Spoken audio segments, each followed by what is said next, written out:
Good morning, Simajin. I am Shivam Singh of BCA Q, batch 1, second semester, and I am going to demonstrate you how you can add a Google Map in your HTML web page. So, for that you have to use an tag that is known as iframe. Iframe is a tag that is used to embed another web page in a web page. So,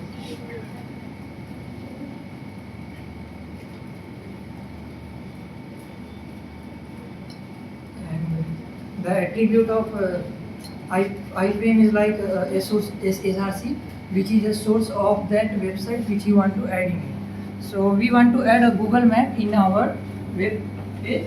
First of all, we have to head to Google Map. Here you can see Google Map. I have searched for CIMAGE Professional College, and we want to add this location in our web page. So we have to copy its link. You can do it by clicking this share button,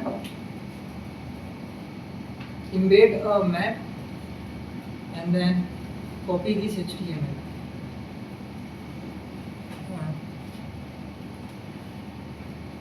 And then you can paste it in your web page. Save it with this.